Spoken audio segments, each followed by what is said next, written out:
Hi, and welcome. You're listening to the X22 Report. My name is Dave, and this is episode 576, and today's date is January 27th, 2015, and the title of this episode is U.S. Government Preparing to Blame Russia for the Economic Collapse.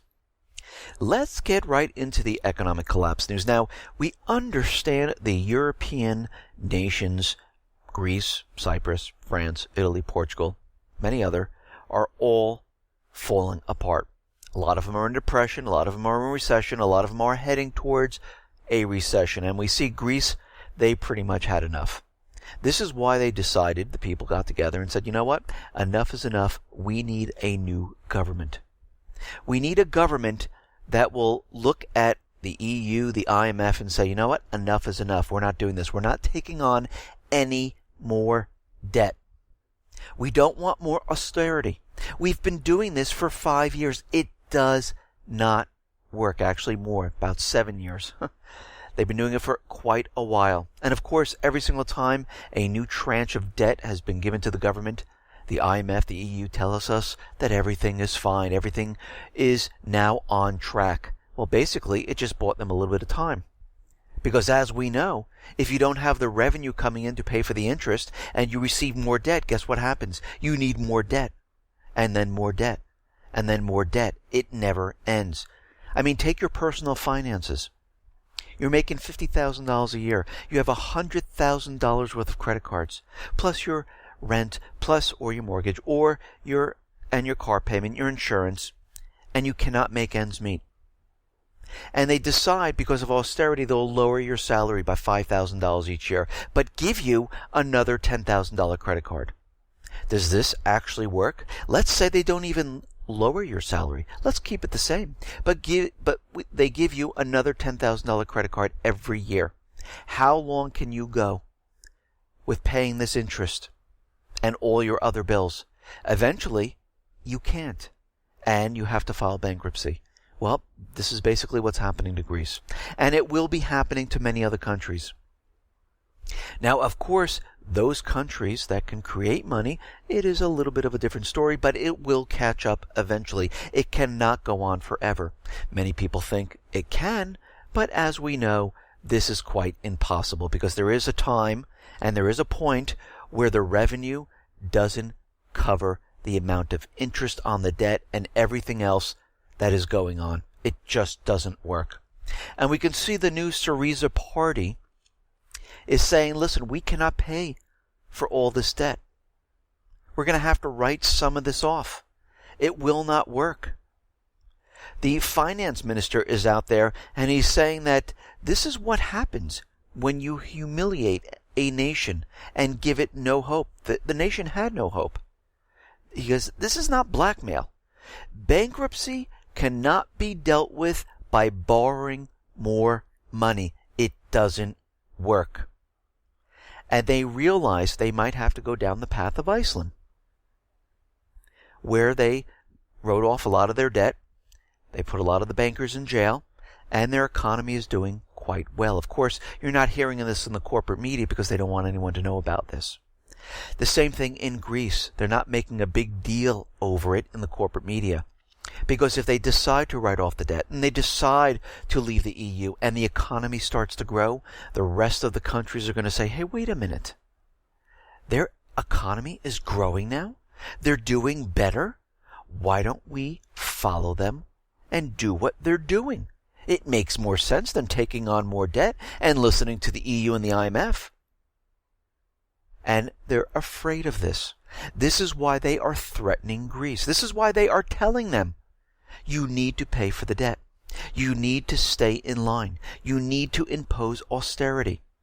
We are already seeing the central bankers using terror as a mechanism of threatening them. Greece's new anti-austerity and anti-Western oligarchy ruling party, Syriza, is coming under attack from an all too familiar angle. Keep in mind that this accusation came on the very first day the Syriza party took office. They're telling them there may be some Islamic State cells inside of Greece. Greece could be a hub for terrorism. And if you do not follow along in what the central bank wants, we will unleash a false flag event inside Greece. And you can see this is done in many countries, like in France, in Australia, in Canada, the US and UK, and many others. They use terror, fear, to control the situation. But once you understand and you realize that it is a false flag, that it's completely made up by the government to force you into doing what they want, you realize you don't have to follow them. You realize that you can call them out on it. And I'm hoping Greece does follow this if something like this does happen. And you have to remember, Goldman Sachs, they threaten them that if they don't elect the correct party, there could be bail-ins in that country. Banks could go on bank holidays. And we're going to have to watch this in Greece and keep a very close eye on what is going on there. Now, here in the United States, as we know, from all the indicators that we look at, the economy is not doing well. Now, of course, we understand the U.S. government central bankers have the stock market. They're able to suppress oil. They're able to suppress precious metals. That's pretty much all they have. Well, they also have the ability to manipulate all statistical numbers to convince everyone that we're in this recovery. And we see that the majority of the people here in the United States do believe that we're in some type of recovery, or they have hope. Now, not everyone believes, but there's quite a large majority, because we're looking at the consumer confidence, which really doesn't mean that much, because the consumer confidence was at this height during August of 2007, and 1 year later, we had a major recession/depression. And despite stagnant wages, surging jobless claims, and global geopolitical anxiety, U.S. consumers have not been this exuberant since August of 2007. And we can see right now, it doesn't mean anything. What they're feeling right now are all the bubbles reaching the height of the bubble, reaching that full capacity of the bubble. And they believe that retail is doing well. Holiday season was fantastic. Unemployment is at 5.6%. Real estate is doing well. What they don't realize is that we're on the downward slide of the graph.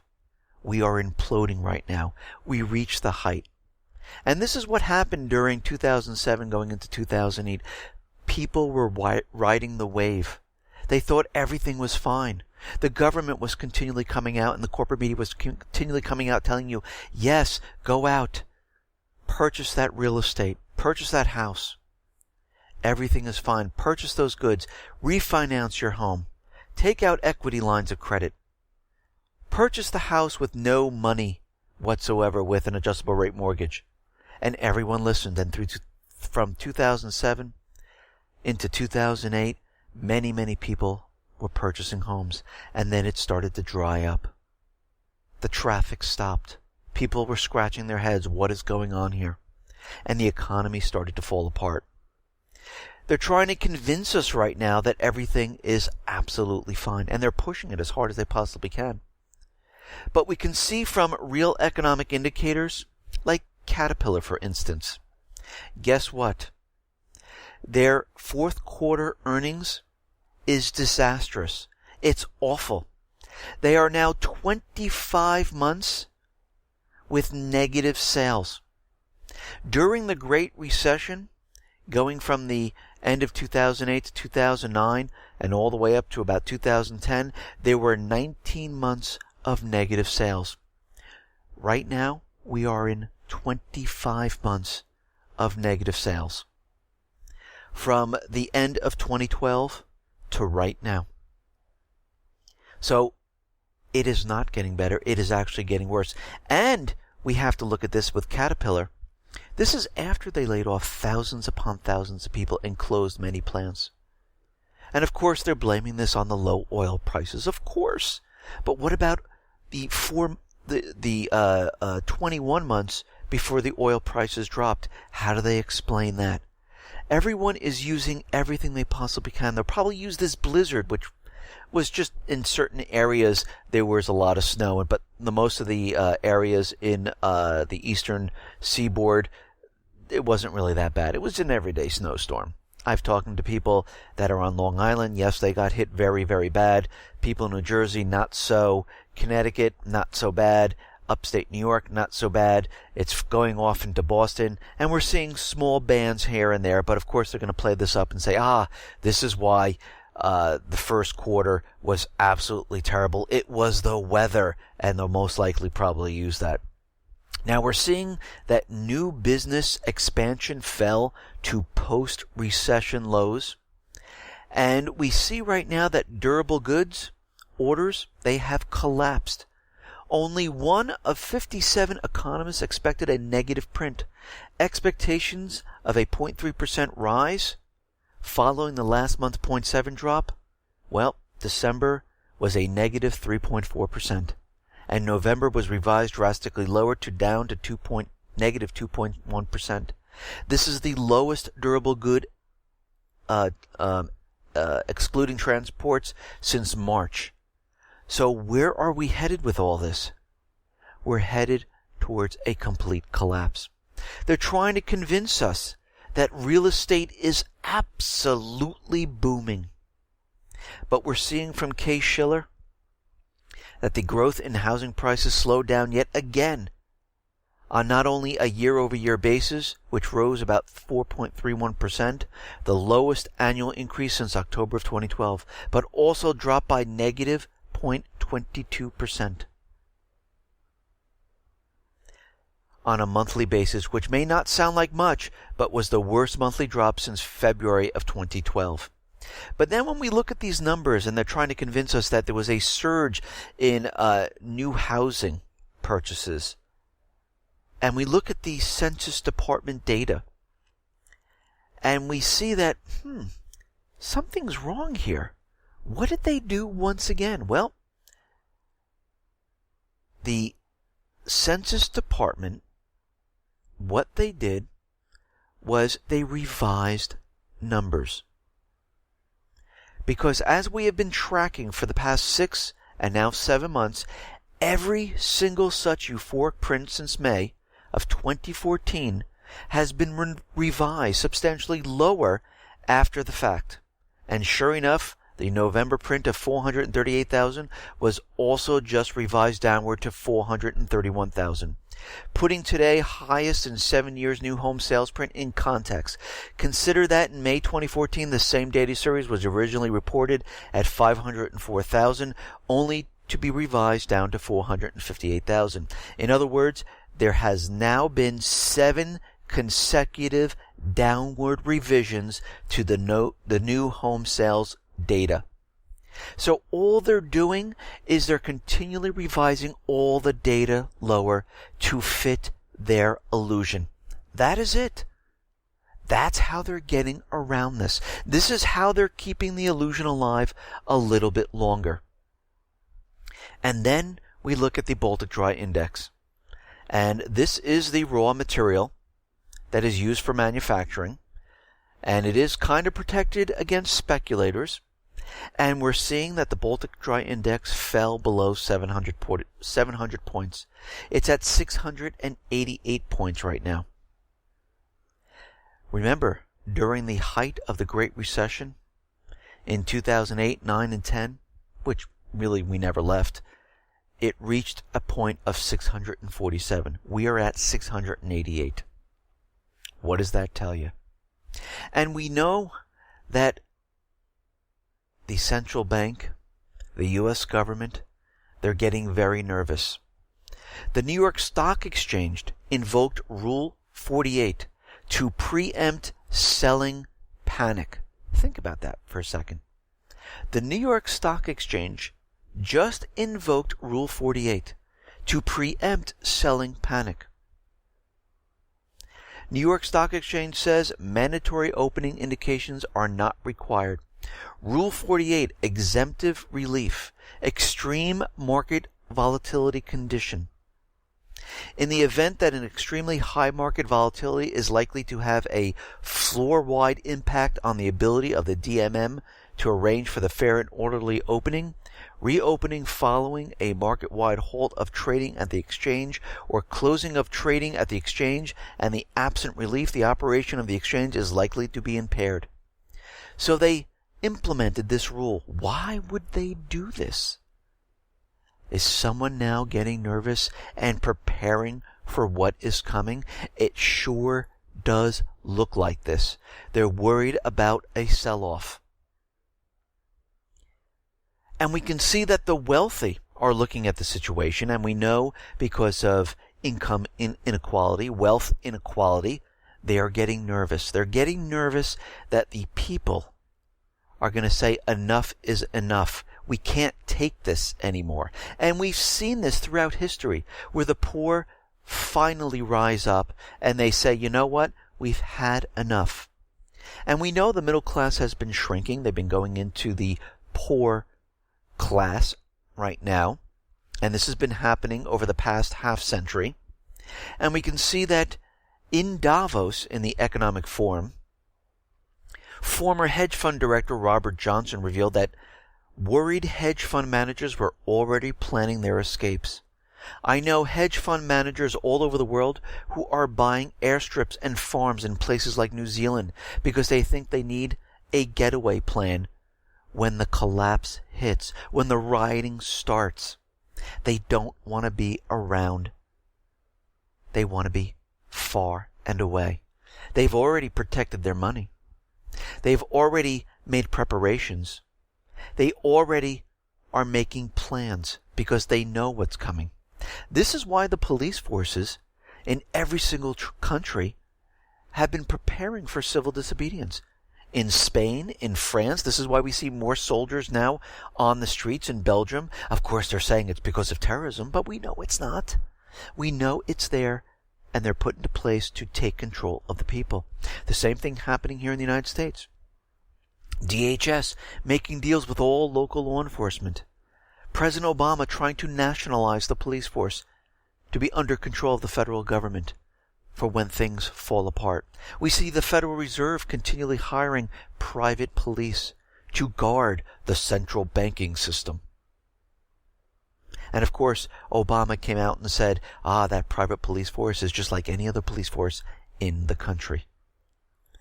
And we can see right now countries are continually purchasing gold.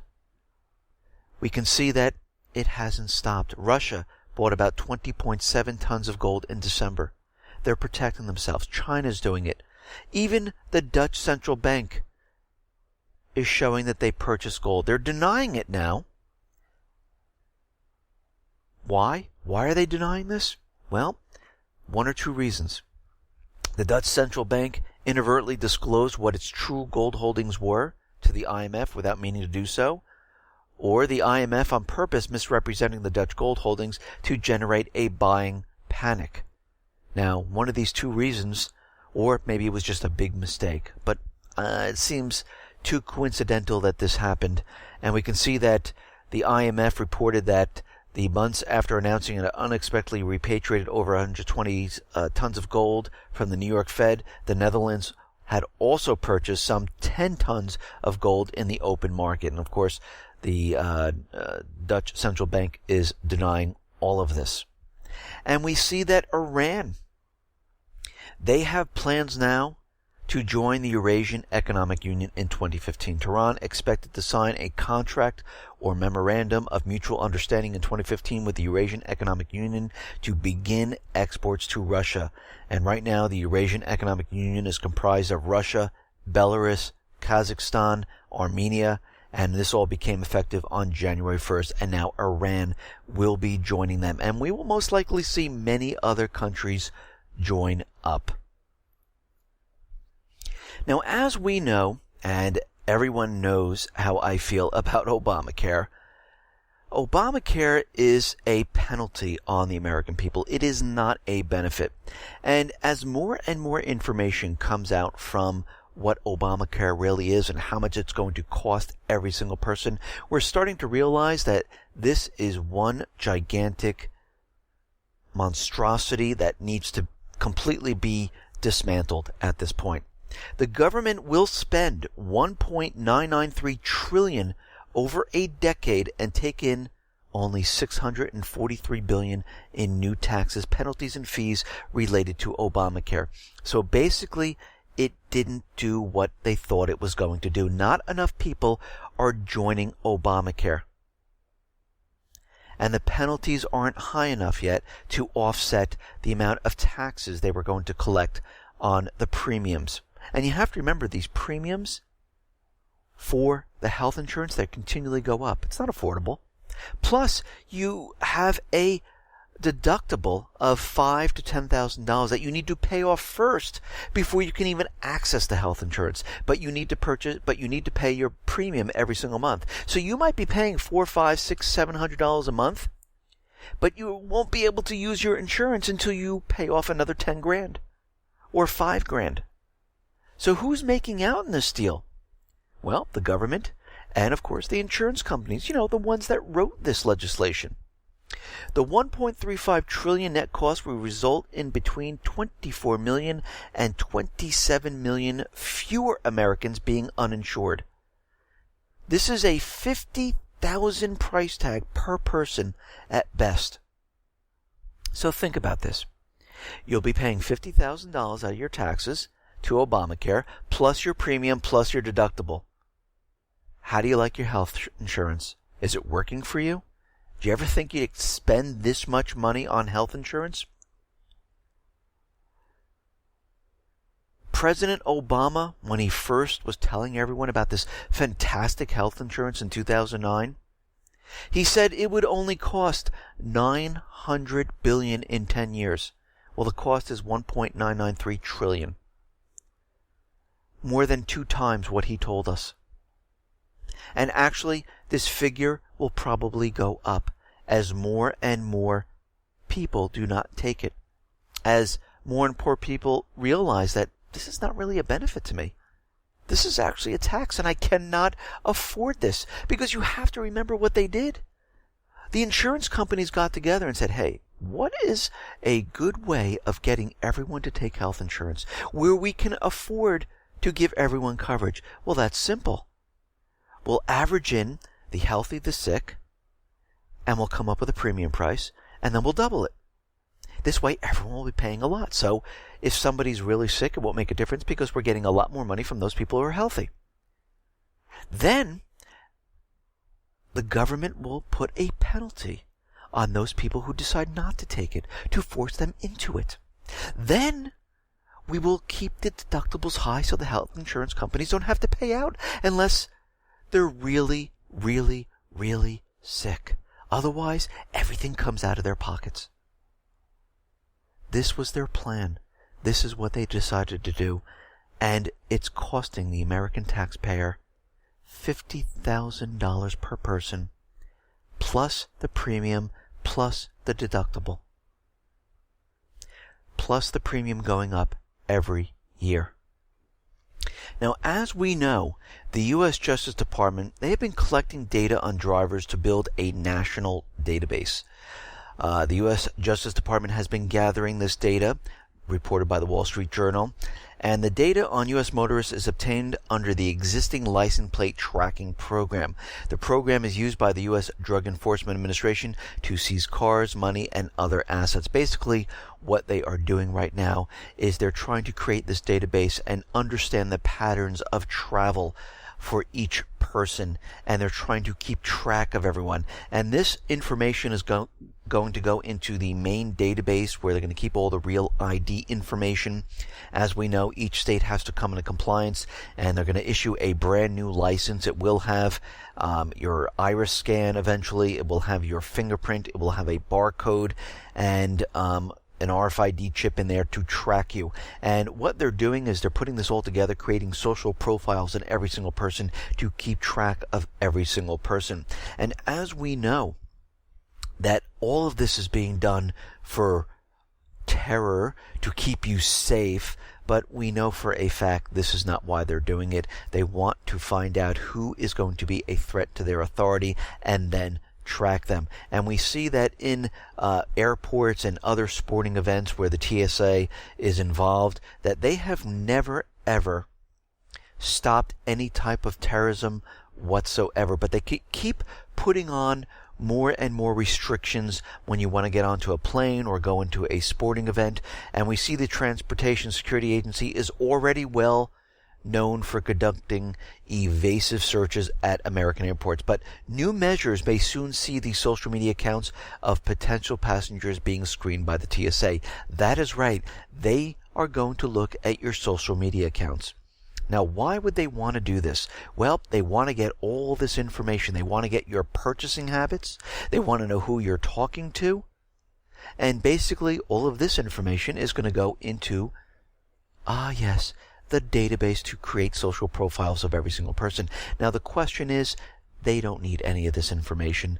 They are doing this to track every single person. This is why they're trying to pass that CISPA or CISA, or the newly created cyber attack law, cyber terrorism law from President Obama, which looks exactly like CISPA or CISA, because what they're trying to do is they're trying to get as much information from the people as they possibly can. Now, of course, they're saying, well, this is going to help us ward off cyber attacks in the future. Really, having my bank account, having my information, having my Facebook information, having everything that you know about me, how is that going to stop someone who's doing a cyber attack? It won't. The only thing that it does, it keeps track of you. It knows they know where you're spending money. They know where you have money invested and saved so they can tax it. They know where you're going, who you're visiting, who you're talking to. That is it. There is no other reason they need this type of information. And as we know, a lot of these social media accounts that you have, most of it's fake. Most of it's made up. Most of it's BS. It's meaningless. But it doesn't matter. They're trying to correlate all this data and trying to figure out patterns of people and predict certain things. It's absolutely ridiculous. And from 14 years now, they've never, ever stopped any terrorists. You know why? Because there aren't any. The only terrorists that we've seen are the governments, are their false flag events. Yes, there is crime, but the main terrorism that we've seen, the big ones, all across the world, guess what? It always seems to be connected to a government agency like Mossad, like CIA, like MI6, to push an agenda. That is it. Now, out in Ukraine, we see that Kiev is trying to sidestep direct dialogue talks with Donetsk and Luhansk. They really don't have anything to do with it. And you can tell by what they're trying to do that they really don't want to have any peace talks. I mean, Poroshenko came out there. He agreed with Putin in the beginning with this Minsk ceasefire deal, and they used this to buy time, where they pretty much ramped up military assets, brought in lethal weapons, gave the U.S. some time to pass a bill called the Ukraine Freedom Act, which will allow lethal aid and weapons coming into Ukraine. And the way you can tell that they do not want to have any type of dialogue with the southeastern people is because Kiev is planning to recognize the self-proclaimed Donetsk and Luhansk People's Republics as terrorist organizations. They want the Ukraine parliament to say, yes, they are a terrorist organization. And if this is true and they go ahead and they do this, then they don't need the Minsk negotiations, because they do not deal with terrorists. You see where they're going with this.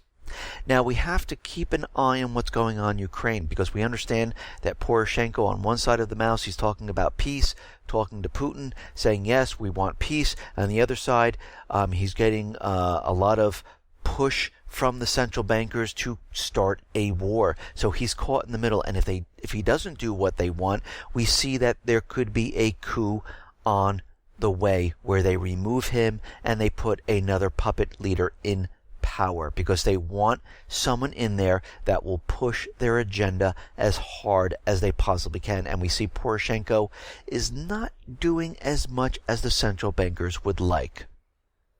Now, right now, the Ukrainian army, their units are retreating to their previous positions because they are losing ground in certain areas. It's not going as well as they thought.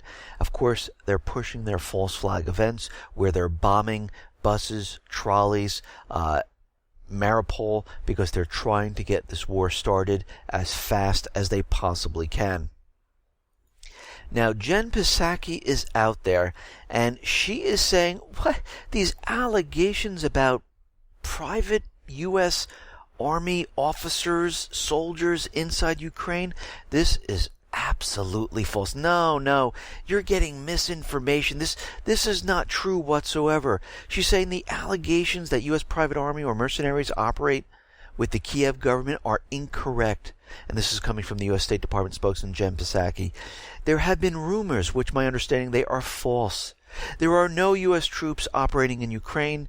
There was also an accusation that there is a NATO legion in Ukraine, and this is also inaccurate. This is also false. But again, we have this on video where the U.S. soldier says, "Get out of my face," holds up his hand, and we know for a fact that paid mercenaries have been shipped into Ukraine. We've seen them before. We understand lethal weapons, military assets. Soldiers are on their way, and we know that the FBI, CIA were already in Ukraine. And we know troops have been coming in, being intertwined, intermingled into the Ukraine forces, so no one realizes that they are paid mercenaries. And again, whenever these government officials come out and tell you something, it is always the opposite. It is never true what they're saying. Think about all the things they've told us. Assad used chemical weapons on his own people. We come to find out that it was not Assad, it was the Free Syrian Army that launched the sarin gas rocket that hit the people of Syria. We see in Ukraine, when the MH17 airliner was shot down, it was Russia. No, again, it was Ukraine, and they decided to keep all that information private. Once a country or a group of countries decide to keep this information private, you know they're hiding something. And as we know, they continually feed us with propaganda that Russia is invading. They have tanks. They have planes flying in, helicopters. It's all over the place. They just can't show us satellite photo. They can't show us video. They can't show us anything that shows that they are in there. And you know they have satellites standing right above this area, ready to capture something at a moment's notice. And so far, there has been nothing. Now, Ukraine was out there, and we know they've bombed Mariupol, and we know they've been trying to blame this on Donetsk and Luhansk, and we see that it's starting to fall apart. They put out a video showing the confession of a man saying he was a spotter for the Donetsk People's Republic, but his whole story is starting to fall apart. At a minute 42 of his confession video, he said that he sent his contacts the coordinates of a stationary checkpoint of Ukrainian troops in, I'm going to try to pronounce this word, Vinogradno village at 2:22 of the clip. When answering the question from where did the fire come from, he said it was coming from the same exact village, and that's where Ukraine was stationed. So we can see from this and many other things in this video, and we've seen Ukraine do this before, where they try to put these videos out to try to prove that yes, it is Russia, it is Donetsk, and they're being picked apart and they're being shown as completely false, fake, and phony. It's almost like when they tried to put a video out about MH17 and they were showing the Buk missile carrier riding on a street inside Ukraine, and they passed by a billboard and everyone recognized that yes, this Buk missile carrier that they were transporting was in the side of Ukraine and not in the Donetsk area, and that story started to fall apart. So we can see they continually blunder everything they try to do to fake what is going on, and it is not working. And as we know, Ukraine, they are defaulting. They need more funds, and it looks like the EU is coming through. They are going to give them about 1.8 billion euros. They really wanted about 2.6, but they just didn't get it. They only got the 1.8 billion, and this will push their default out into the future. How many more months will they be able to survive? Probably not that much longer, but don't worry, they're going to be pushing this offensive as hard as they possibly can to get the war started. And we can see already, because of what has been happening in Ukraine, the United States, Europe, they're looking at the situation and they are saying that they're going to increase the costs imposed on Russia. And what that means is they're getting ready to place more sanctions on Russia because of what is happening out in Ukraine. Now, out in the Middle East, we understand that each country's government now, the puppet governments, are falling. Yemen, Libya, Lebanon is about to, and we see in Yemen that they closed the embassy there, and we see the U.S. Department is putting up huge high security threat warnings in Yemen. Meanwhile, officials said the U.S. military presence in Yemen would not be withdrawn in wake of the takeover. They're waiting to see what happens in Yemen, but the administration of Obama decided to suspend all military aid to the operations in Yemen at this point, and all aid to the government. So we can see right now they're looking to see what the people of the country are going to do, how this is going to turn out, and they are evacuating a lot of the staffers inside of Yemen, just like they did in Libya. And as things progress and the people take over the countries and the U.S. government is kicked out, because as we know, the people inside Libya, the people inside Yemen want nothing to do with the U.S. government, and most likely, eventually, when they start selling this oil, not using the U.S. dollar, taking over the central bank, we're going to see something occur. We understand there are 2 warships sitting outside of Yemen right now, ready for anything. We can see now there is a false flag type of an event going on in Libya, and there are several gunmen broke into a luxury hotel, and of course all this was caught by site intelligence, and we know that site intelligence has links to the CIA and to the Israeli intelligence. Rita Katz runs it, and it seems like they always have the videos and the pictures. They just can't say where they got any of this stuff.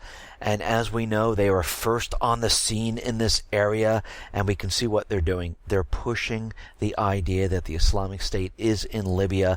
They are getting ready to go into Libya, and they're pushing the agenda very, very hard. We already know that France and the United States has a base right outside Libya. They're trying to get the coalition to go into Libya somehow, some way, and they're pushing this as hard as they possibly can because they want to get into Libya and restore the puppet government. They want the people out of there because, as we see, the people there have taken over the central bank. They're trying to receive tankers to fill them up with oil and send them out for sale, and every time they try to do this, we see the puppet government steps in and stops the tankers from coming in, and we can see that they're continually doing this non-stop. And again, once they get a tanker out there and they sell it not using the dollar, this is going to be the major problem. We will see the Navy SEALs jump on these tankers like we have seen before and bring them back to port. But eventually, this is going to get old and it will stop. And eventually, this will be sold not using the U.S. dollar. Now, we see that Obama, they are cutting funds to the Syrian rebels at this point because, as we know, a lot of the Free Syrian Army is defecting to the Islamic State. They have their own way of generating income. This is the proxy army where the U.S. government doesn't have to pay. And we can see right now that they're limiting the amount of pay, and as soon as the Free Syrian Army soldiers are trained, a couple days later, they defect right over to the Islamic State. So we can see this is a new system that they have where they train them, they give them weapons, and they're pushed right into the Islamic State, where the Islamic State is bringing in revenue from other areas. Now, we understand that there are Russian spies alleged Russian spies that were captured by who else but the FBI. Seems like a setup to me. Now, the Embassy of the Russian Federation in Washington is studying the information on the 3 Russians who face criminal charges in the United States for their alleged involvement in an intelligence gathering scheme. And we can see that Moscow is looking into the situation, and there are no grounds for arrest. And it seems like, and this is coming from Russia, the U.S. is stoking anti-Russian feelings. Russia's foreign ministry has demanded the immediate release of one of the Russian people, the Russian bank employee arrested for espionage in New York on Monday, and says the accusations against him and 2 of his fellow countrymen are groundless. We are getting the impression that the U.S. is resorting to its favorite tactic of creating a spy scandal, and of course, it's starting to look like the FBI kind of set them up. There is no evidence that has been presented that would back up these accusations. The FBI also set up a meeting with fake investors to come in and to open up a casino in Russia. And it seems like this is entrapment. It seems like they were setting this up, and we've seen the FBI do this over and over. But I don't think that this is what it's all about. I don't think that they are doing this to actually arrest them, put them in prison. I think they want this out in the corporate media. I think they want people to start thinking like, why are Russian spies here? What are they trying to do? Because I see a story out in the corporate media saying that the U.S. is looking to blame Russia for the next economic collapse. Another headline was the FBI just arrested an alleged Russian spy who wanted to know how to trigger an economic meltdown. The accused spook was investigating how to destabilize the financial markets. So we can see right now that the agenda that they're pushing is to blame the economic collapse on Russia.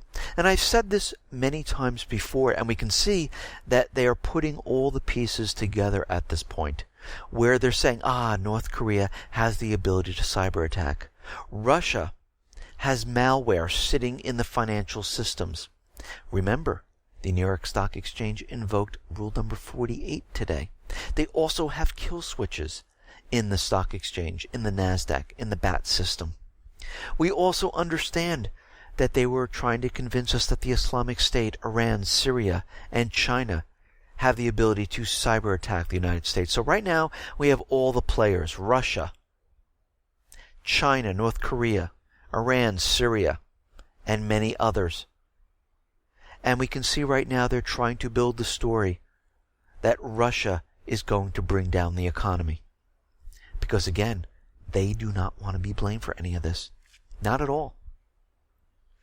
Now we see the Islamic State. They are twittering and threatening U.S. airliners for the 3rd day now. Southwest Airlines has reported bomb threats to authorities from 8 separate Twitter accounts from 7 to 10 Eastern Time Monday night. Another bomb threat was reportedly directed at JetBlue flight originating at Boston's Logan Airport. And we see that they're all coming in right now, where they're just twittering all these different threats. It seems like the U.S. government, CIA, Mossad, they're the ones who are actually using all this social media. They're the ones who are using social media to convince everyone to get the word out there that terrorists are coming. I mean, look what we've seen in the past. Would a real terrorist go out and tweet? No, they would keep it secret. They would use paper, then burn it, or other methods. They would never go on the internet or use the cell phone. They would do everything to keep the operation secret. And the way you can tell that this is government, and they need the propaganda to spread, is because they broadcast it all over the place. We also see the Islamic State out there saying they're making a call to all Muslims. And again, this is the U.S. government and other governments, central bankers, trying to convince the people to take sides. Muslims are bad, everyone else is good. the Islamic State extremist group called on all Muslims to initiate new attacks against Western targets, saying it would regard as enemies those who are able to carry out such assaults but fail to do so. The recording also mentioned attacks last year in Australia, Canada, and Belgium.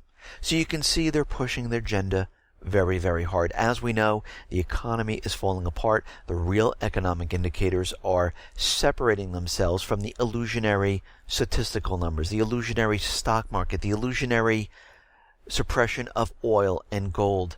And they're running out of time. They realize this, and they're pushing their agenda for an event and then eventually war as hard as they possibly can. Listen, everyone, thanks a lot for listening. Be well, be safe, and especially be prepared. Thanks a lot.